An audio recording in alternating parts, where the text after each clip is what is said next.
ये है सामुदायिक स्वास्थ्य केंद्र करंडा गाजीपुर, आप देख रहे हैं।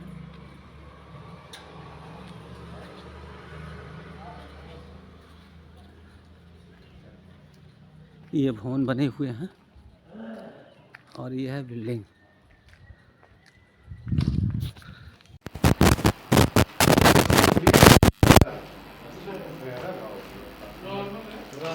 काटा हुआ है तो उसको भी नहीं बांध सकते। साथियों नमस्कार, मैं हूं राघव शर्मा रमन, जय घोष यूट्यूब चैनल से सामुदायिक स्वास्थ्य केंद्र करंडा पर उपस्थित हुआ हूं। हमारे बगल में बैठे हुए चिकित्सा अधिकारी। सर, आपका क्या नाम है? डॉक्टर अभिनव सिंह। सर, मैं आपसे पूछना चाहूँगा कि इस समय जो मनुष्य से संबंधित बीमारियां हैं, कुछ खास बीमारियां हैं जो पता नहीं चल पा रहा है और मरीज काफ़ी परेशान हो जा रहा है। पता नहीं चल पा रहा है ऐसा कुछ नहीं है। इस समय इन्फ्लुएंजा का जो प्रकोप है, जिसके बारे में आप लोग सुने भी होंगे, मीडिया में भी काफ़ी आ रहा है, H3N2 जी और कोविड। जी। इन्फ्लुएंजा हमारे यहाँ बहुत पुरानी बीमारी है, जो नॉर्मल इसका सिम्टम क्या है सर? जो नॉर्मल फ्लू होता जी। है, जुकाम, बुखार, खांसी, हाँ। वही पुराना है। उसमें थोड़ा वेरिएशन चलता रहता है, उसमें एंटीजेनिक शिफ्ट और ड्रिफ्ट होता रहता है। जी तो वो अभी H3N2 में कुछ शायद ज़्यादा म्यूटेशन हुए हैं, तो थोड़ा उसमें सीवियरिटी आ रही है। जी जी। तो इसके लिए सबसे पहले मरीज को क्या करना चाहिए? जो जैसे पेट कोविड फूला है। प्रोटोकॉल था, जी जैसे आप अपने मुंह और नाक को ढक के रखें, जी एक दूसरे से 2 गज की दूरी बना के रखें और जी। अपने हाथ को बराबर साबुन से अथवा सैनिटाइजर से साफ करते रहें। जी जी ये प्रोटोकॉल हर एक संक्रामक बीमारी के लिए जी। बहुत ही अच्छा है। जी जी तो चाहे वो कोविड हो, चाहे ये H3N2 हो, सब में इसका फॉलो करना जी चाहिए। जी।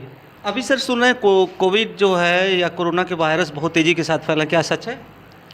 हाँ, अभी जैसे कि यूपी में तो कम केसेज आ रहे हैं, यूपी में जांच भी ज़्यादा हो रही, फिर भी कम केसेज हैं। लेकिन जी कोलकाता और उधर के साइड में, यूपी हाँ। में ज़्यादा, नोएडा के जी हाँ, एरिया में पश्चिमांचल जी आ जी रहे हैं केसेज। जी और ये कोरोना के केसेज आते रहेंगे, जी हमेशा आते वो रहेंगे, आते कुछ रहेंगे नहीं, ना? आते रहेंगे। आखिर क्यों ये परमानेंट बने रहेंगे?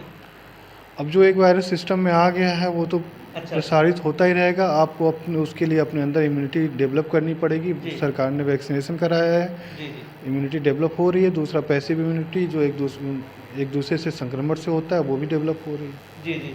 इम्यूनिटी जो है आपको बरकरार रखना पड़ेगा। वो एक बार जो हो गया होता रहेगा, कम बेसी होता रहेगा। जो लोग अलर्ट रहेंगे उनको थोड़ा कम होगा। डॉक्टर साहब, एक बहुत अहम मुद्दा है, जैसे लोगों के अंदर एक जहन में आ गया है कि जिनने जो 2 इंजेक्शन लगवाया था कोविड-19 के दौरान, तो ये भी हार्ट अटैक की समस्या जो है, नाचते गाते खेलते दौड़ते हार्ट अटैक हो रहा है। तो आया है, रिपोर्ट आई थी कि उसमें से 70 to 80% जो है मरीज थे वही लोग जिनका हार्ट अटैक हुआ है, वो दोनों डोज जो है लगवाए थे। ऐसा सच है क्या?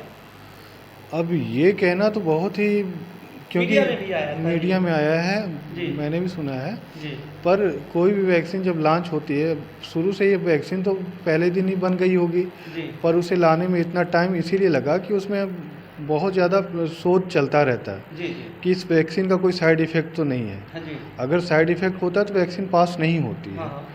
तो ऐसा कुछ नहीं है। अगर होगा तो आगे शोध चल रहा होगा, उसमें पोस्ट क्लिनिकल ट्रायल भी चलता रहता है। जी जी जी अगर होगा तो पता चलेगा, लेकिन मैंने खुद ही 3 डोज लगवाया है, जी जी। तो मुझे तो ऐसा नहीं है। और ऐसी घटनाएं होती रहती हैं, युवाओं में भी कभी कभी हार्ट अटैक आता है, तो इसमें लाइफ स्टाइल का भी बहुत ज़्यादा योगदान हाँ है। वो तो है लाइफ स्टाइल का, लेकिन इजीली डेथ हो जाए हार्ट अटैक से, नाचते हुए खाते हुए पार्टी में एंजॉय करते हुए।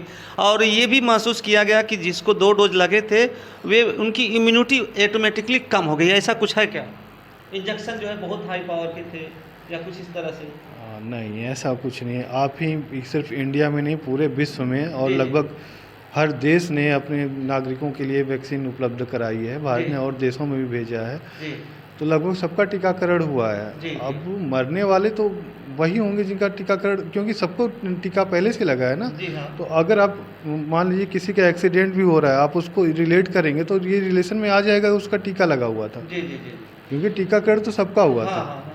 अब वो किसी एक बीमारी को लेकर अगर उसको टारगेट किया जाएगा, मैं पूरा नहीं अपोज कर सकता, क्योंकि मैं इस पे शोध नहीं कर रहा जी हूँ। जी जी जी पर मुझे वैक्सीन में पूरा विश्वास है, जी जी और बहुत ही ट्रायल के बाद ये वैक्सीन आया है। जी, अगर जी। होता तो सरकार इसको बिल्कुल एक्सेप्ट करती और वापस कर लेती। जी जी जी ऐसा नहीं है। जी। तो डॉक्टर साहब जैसे ये है कि ये जो कोरोना पीरियड के जो मरीज थे या जो लोग प्रभावित थे ठीक भी हो गए, क्या उनको भी दोबारा ये अफेक्टेड कर सकता है क्या? जी हाँ, बिल्कुल कर सकते उनको ज़्यादा हैं। नहीं, ज़्यादा चांसेस नहीं है, उनको कम इन्फेक्शन सब में होगा, सीवियरिटी क्या होगी इसका है। अगर आपने पहले वैक्सीनेशन कराया है, हाँ। इसका मतलब ये नहीं कि आपको कोविड का भी होगा नहीं, बिल्कुल हो सकता हो है, सकता है। लेकिन आप में सीवियरिटी कम होगी, जी। बिल्कुल कम होगी। ये बात मैं बिल्कुल दावे के साथ कह सकता हूँ। मैं यहाँ सम्य गौसिया कोरोना हॉस्पिटल जो बना था, जी जी वहाँ पे मैं 3 महीने तक लगातार काम किया हूँ। जी जी ठीक है, और दोनों डोज वैक्सीनेशन था मेरे पास, हाँ। निडर होके काम किया जी था। जी कोविड में भी पॉजिटिव हुआ था, जी जी। लेकिन बिल्कुल सीवियरिटी बहुत ही लो थी उस। अरे बहुत से डॉक्टर डेथ भी कर गए थे डॉक्टर साहब। जी हाँ, काफ़ी डॉक्टर जी, डेथ जी। किए हैं। जैसे- डॉक्टर क्या, कई लोग डेथ जी, किए हैं, टीचर जिनकी इलेक्शन में ड्यूटी लगी या जी, फिर जी, जैसे भी हाँ। लोग तो डेथ किए ही थे, उसमें नहीं है, उसको नकारा नहीं जा सकता। जी, जी। लेकिन बीमारी भी बहुत ही ज़्यादा वो घातक थी। जी जी जी उसमें इतनी ज़्यादा पॉपुलेशन रहने के बाद, और तब हमारे पास उतने संसाधन नहीं थे जितनी सरकार अब उपलब्ध कराती है, कर भी रही है। क्योंकि वो अचानक आ गया था। जी। हम किसी को प्लानिंग के लिए और ये सब करने के लिए टाइम नहीं मिला था। जी जी जी। तो डॉक्टर साहब ये बताएं कि जैसा कि अभी कोरोना बढ़ रहा है, तो हमारे दर्शकों के लिए या जो इस तरह से जन सामान्य है उसके लिए आप अवेयरनेस के तौर पर क्या कहेंगे? पहले तो मैं यही कहना चाहूँगा कि सब लोग वैक्सीनेशन कराएं। अभी तो फ़िलहाल वैक्सीन नहीं है, फिर भी वैक्सीन आने के बाद भी अभी भी लोगों के मन में अभी भी भ्रांतियाँ फैली हुई है जी, जी। कि टीके से ये हो जाएगा, फलाना हो जाएगा। हाँ हाँ टीका अगर सुरक्षित नहीं होता तो आपकी सरकार आप बिल्कुल इसको नहीं ले आती। जी जी बहुत ही रिसर्च के बाद वो टीका आया हुआ जी, है। जी। दूसरा, आप कोविड प्रोटोकॉल का हमेशा फॉलो करते रहें, हाँ हाँ और ये आपको सिर्फ कोविड ही नहीं, दूसरी संक्रामक बीमारियों से भी बिल्कुल बचाएगा। जी जी अपने नाक मुंह को ढक के रखें, अगर हाँ। आपको बीमारी है तो पक्का ढक के रखें। जी जी और बाहर भी भाड़ इलाके में जा रहे हैं तो भी नाक मुंह को ढकें, एक दूसरे से दूरी बना के रखें। ये तो बाहरी सावधानी आपने बताया। डॉक्टर साहब इम्यूनिटी के लिए बताइए, कैसे इम्यूनिटी बढ़ सकती है? इम्यूनिटी के लिए अब हमारे जो आयुष मंत्रालय है, आयुष विभाग जो हमारे सहयोगी होते हैं, वो आपको योग और काढ़ा ये सब के लिए बारे में बताते ही हैं। जी इसके अलावा आपका समुचित खान पान हो, जी। नियमित दिनचर्या हो। जी आप अगर जुकाम बुखार आ रहा है तो बहुत ज़्यादा हैवी एंटीबायोटिक तुरंत ना लें, ना लें। और हाँ, तुरंत ना लें। जी जी भाप वगैरह लेते रहें। आप अपने मेन है पोषण, यानी कि खाने पे ध्यान दें। जी जी खाना आपका संतुलित आहार होना चाहिए, जिसमें फ्रूट्स और विटामिन सी वगैरह हो। जी जी ठीक है, और